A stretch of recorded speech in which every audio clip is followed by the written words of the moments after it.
Hey guys, Toolman Tim here. This is my fifth and final recording for this road trip, at least I think it is, of, how do you want to call it, items or historical artifacts from the modern history, or sorry, the history of modern preparedness. Today I got another good one for you. A couple episodes ago, I did an excerpt from Kurt Saxon's The Survivor newsletter, the compendium edition. This is another find I found at that same bookstore. This one here is called Liquors and Soda Fountain Drinks Like Granddad Used to Make. Again, if there's anything in here that you guys would like to, maybe someday these will get scanned. Maybe somebody has them scanned out there. But either way, this is really cool. So what this is, unlike the other books where it was, say 10 or 20, whatever it was, volumes or editions of the newsletter compiled, this is articles and excerpts, all to do with things, anything to do with drinks, whether they're alcoholic or non-alcoholic. I have another version, another type like that. This one is Kurt Saxon Survival Food Plus. So, of course, this one is all to do with foods. So we'll deal with that another day. So let's start with this. I'm going to read you the introduction, and I'm going to read you a small little excerpt on how to brew the proper coffee. Should go without saying, but I'd like to see what somebody from the 60s and 70s thought. And I also get a kick out of this when they say, like Granddad used to make. Because Kurt Saxon, God rest his soul, he's gone now. He would be as old as my grandfather. So he would be the granddad's age. And, now my dad is like Granddad used to make to my girls. So it's all relative, but it's neat that they look back to the past with such a nostalgia like we do as well. So let's get into this one and check it out. There are many, make sure I got the right page there for you guys. There are many books on homemade booze on the market, and I suggest you get one if you've never made any before. Once you learn the basic principles, you can branch out to the more exotic recipes in this book. The recipes here aren't really difficult, but they are mostly for larger batches than you may want to tackle at the beginning. Also, the terminology herein is pretty old-fashioned, and you may be hard to understand it if you aren't familiar with trade. Granddad's Wonderful Book of Chemistry has a dictionary covering just about every term used herein, as well as descriptions of the process for working with all the materials you will be using. After some practice, you should be able to duplicate any liquor made in the last century, and most which we have today. If you're a connoisseur, you might consider duplicating old wine labels and making booze any wine taster would say was the real poop. Even if you admitted yours was new wine made the old way, you could probably make a mint duplicating a line of 19th century booze. The biggest breakthrough in home booze making is C.W. Ireland's Distiller. When you've mastered winemaking, you'll want to go on to the harder stuff. With the Super Still, you can run out all the pop skull you want and your friends will ever need. Using the still for alcohol is illegal, but I can't see anyone getting caught at it unless he advertised. CW's Distiller was made for water purification, and everyone should have one. I'm quite happy to use mine just to avoid the fluoride in the city water. It puts out up to 6 gallons of distilled water every 24 hours and should give you 8 or more gallons of alcohol in the same period, since alcohol distills much faster. Just to test CW's Distiller, I ran out and bought a gallon of Red Mountain Burgundy for $2.99. It is the filthiest of the cheap wines, and had I not been only testing, I would have used pink Chablis. I poured it into the pot and turned the heater to high. When alcohol started coming over, I put it in between high and medium. In using this still, too much heat will cause the liquid to boil beyond the coil's capacity to distill it. This will cause vapor to come out of the tube. You must turn it down then, because this means the liquid is escaping and you will not only waste liquid but get less out of the still, since the vapor is going elsewhere. In the beginning, the alcohol flows out without a break. At this point, it is from 150 to 200 proof alcohol.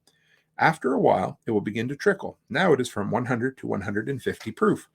At this point, I called in a neighbor wise in such matters. He tasted a shot glass of trickle and pronounced it smooth, but with a tantalizing bite, and said it was about 140 proof. After a while longer, it began to drip. This was from 100 proof on down to where the alcohol content in the dregs was negligible. Then there was little activity until the water began coming over in large drips, in globs. I then took the alcohol away and let all the water come over so I could measure all the liquid. I wanted to see if there was much loss of alcohol in water due to the fact that the well-fitted lid had no gasket. I distilled my gallon at between medium and high. If you do it, you should set it at medium or even lower, since water comes out over at a medium. That means it's over 212 degrees Fahrenheit, at which point water boils. Since alcohol boils at only 173.5 degrees Fahrenheit, any increase in temperature over that would be a waste of energy and would also liberate water vapors to distill as part of the alcohol. When all the water was out, I measured both water and alcohol and found that there was less than 2 cups short. In the bottom of the pot, there was over a 1/4 inch of gummy sludge. This made about 2 cups, proving that there were no appreciable loss of vapor, alcohol, or water. Wow. It was messy cleaning out the pot, but necessary since I needed to let it go all the way for measuring and since I wanted to see the amount of cruddy sludge left behind. If you do it, be sure to stop the still when the alcohol stops and then empty the pot's sludgy contents down the drain. Cheap wine, and of course, any homemade wine or whiskey, will have fusel oils, which taste bitter. It can even be harmful in large quantities. Dick's 1872 process for removing fusel oils from alcohol follows. To free alcohol from fusel oil, this may be effected by digesting the alcohol with charcoal. The alcohol is filtered through alternate layers of sand, wood charcoal, boiled wheat, and broken oyster shells. This removes all other impurities as well. Fusel oil can be extracted from small quantities of alcohol by adding a few drops of olive oil to the spirit, agitating thoroughly in a bottle, and after settling, decanting. The olive oil dissolves and retains the fusel oil. For the real poop on alcohol, for its own sake, get Granddad's wonderful book of chemistry. Alcoholometry starts on page 129, and anything else you want to know about it starts at 134. From my bottle of Red Mountain Burgundy, I got almost a quart of about 100 proof alcohol for $2.99. A fifth of 100 proof alcohol costs $6.10 plus tax. This cheap wine has 12% pure alcohol. That means it has 24%, or almost a quart, of 100 proof alcohol after distillation. If you cut the 100 proof goodie with orange juice or something, you can get just as merry on half or less, since stronger stuff does it better than wine. This in itself would cut your liquor bill by half or more. By the time you'd bought 60 gallons of cheap wine, you'd have paid for the still and savings alone. I wouldn't worry about fusel oil in commercial wines or even in the homemade stuff. But if you are into making your own whiskey from mash, you ought to consider filtering it. If you want the alcohol for chemistry or making extracts, hash oil, flavors, etc., you can redistill the alcohol until you've got the purest stuff going. If you make your own wine, you can make popskull to sell. The still would work just as well with whiskey mash. You could fit the still and pot lid to a cooker of unlimited size and get at least 8 gallons of alcohol in 24 hours. My granddad usually had something going back in the hills. His still was primitive compared to CW's, and it took a lot of work. If he'd had my Aqua Vitae AC6, he would have made the proper sized hole for the still lid in a 55-gallon steel drum and used that. He would then have put the drum on the stove in a back room, filled it with mash, and then lit the fire. Then he'd have just sat back and relaxed as he liked to do. Also, he'd have had less to fear from raveneurs. I guess it's supposed to be revenuers, but it's spelled funny, catching him in his own home than when the still was hidden outside. If you want this still as soon as possible, send CW $180 plus $10 shipping. So that was kind of a plug for his still, and it looks kind of cool. So I don't know how many of you out there have done home brewing before, but I've dabbled over the years. When I got interested, I did it, and then I quit. But 2 books that I really, really loved were The Joy of Homebrewing, that is the Bible of homemade beer, and one I found at the library one time that I've always wanted to try to own in my own library was the Foxfire Guide to, I think it was wine and beer making or something along those lines, but that was my introduction to the Foxfire book set. And if you've never read the Foxfire books, you need to. They are a virtual treasure trove of historical skills that we have lost. And it was just a great book. I love that entire look at the Appalachian Mountains and the life that they lived and the whole works. So now, just spilt pop on the floor. I hope you like that. Well, that was fun. I hope you guys enjoyed that little brief interlude. So I'm going to move on to coffee that is good, because I've asked that question before and I've said, what makes a good cup of coffee? And most people tell me it's whatever you think it does. And I will tell you one thing, that a new coffee maker in my house makes a better cup of coffee than an older coffee maker, because mine gets scaled up with calcium like crazy. And every time I clean it with CLR, I get a much better tasting cup of coffee every single time for a month or two afterwards. And then I get lazy. I don't do it. I don't realize it. Then I clean it and it tastes much better. So I thought, hey, why not look at what Kurt Saxon said makes a good cup of coffee? Coffee that is good. To make a good coffee is apparently not so simple as it may seem. If general results count for anything, the coffee served at home, some of the best restaurants testify to this. And even the homemade morning cup of coffee is seldom perfectly satisfactory. A writer in the London Lancet deplores the fact that a good cup of coffee is so seldom found, and declares that there should be no difficulty in making it, and recommends that the simplest way is the best. I'm going to interject here, but quite often you have a cup of coffee from a diner, that sort of thing. It's been sitting around all day. It's burnt. It's acidic. Just doesn't have that good coffee flavor.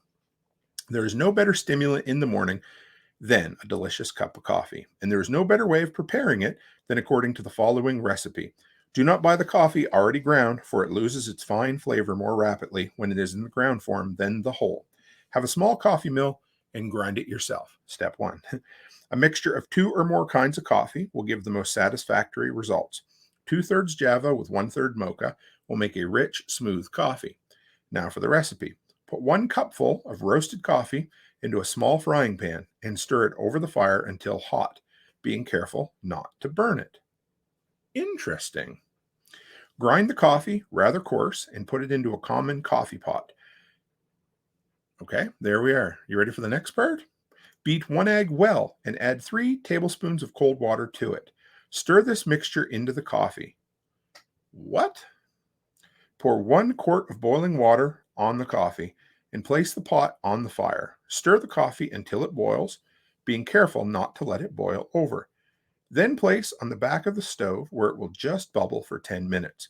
Pour a little of the coffee into a cup and return it to the pot.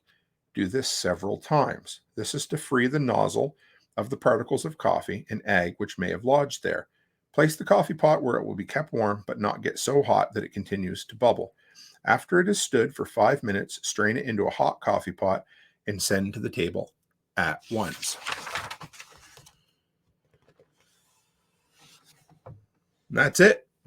Anybody out there ever heard of coffee with egg in it? I've had, bulletproof coffee with butter in it on keto and that sort of thing, but never have I had anything with egg in it. Woo, boy. Anyway, that's interesting. You know what, guys? This was a little shorter episode than I planned. Let me pause you for a minute. I will find one more reading for you and I'll be right back. Okay, I got 2 more little sections here in the realm of bartending, actually. Well, one's bartending and one's hunting. This first one is called A Recipe for a Hunting Flask. I thought this sounded kind of interesting and it's kind of neat. As to the best compound for a hunting flask, and for those who are wondering what does he mean, well, you're going to be out in the woods all day tracking deer or sitting in a blind waiting for a deer. It would sure be nice to have something that you might find on the neck of a St. Bernard dog in the French Alps or something like that, right? Swiss Alps, I guess it is. So what does he say? As to the best compound for a hunting flask, it will seldom be true that any 2 men perfectly agree. Yet as a rule, the man who carries the largest and is most liberal with it with his friends will be generally esteemed the best concoctor.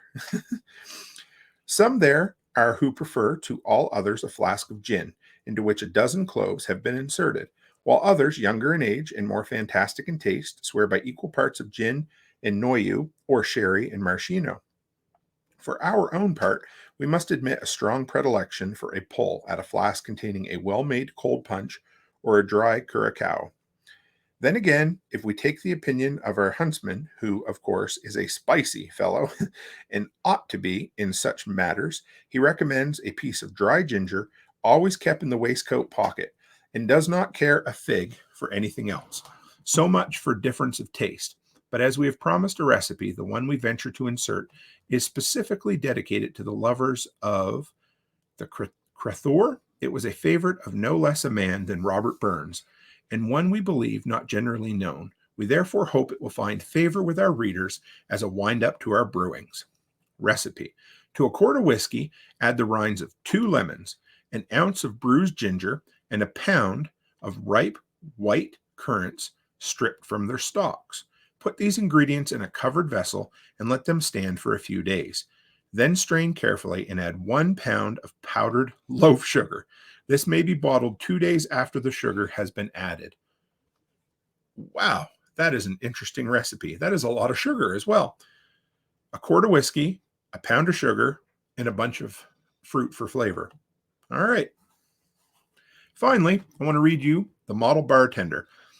I like this because it's as much a reflection on what makes a good, interesting person as opposed to just a good, interesting bartender.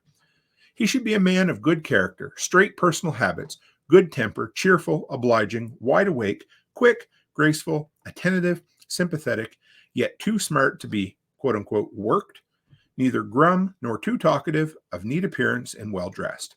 He should study the tastes of the patrons.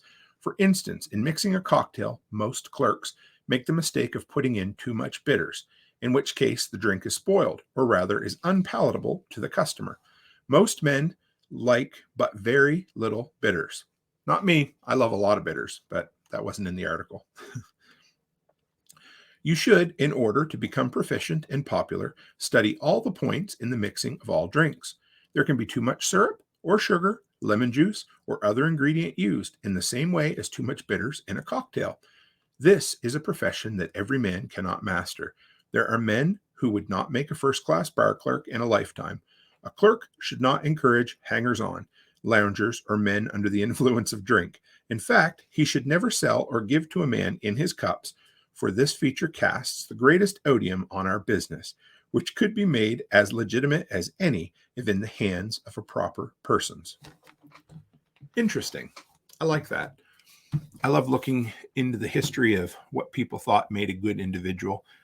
I think, speaking of what made a proper bartender in this instance, also refers to what makes a person a good person, or a good friend, or a good host, being attentive to other people. I'm reminded of Dale Carnegie's How to Win Friends and Influence People back in the day. And really, it just came down to observing the people you're interacting with, and to some extent mirroring that back. And that's really what makes a person empathetic, I think, in a sense. And I guess a bartender has to be empathetic, or at least sympathetic anyhow. I think the best ones are probably empathetic, but that's neither here nor there. So I'd like to hear from you guys. What is your favorite bartending? Now I'm going to say home brewing, homemade wine, homemade spirits, that sort of thing. What's your favorite book or list of books that you would say all people should have on their bookshelf? All preppers, survivalists, homesteaders should have on their bookshelf. So with that, guys, I hope you appreciated this look into the history of modern preparedness and some of my favorite heirlooms from that time. I'm going to continue to collect. If you guys happen to come across anything that you think I might be interested in, I will gladly pay for them and pay for the shipping. But yeah, from there, guys, I appreciate you. And by the time you've heard this, I should be on the road on my way home after a 35 to 40-day road trip, depending on what ends up on the other end. So with that, guys, you know I always appreciate you. And as always, stay happy, stay healthy, and have a great week.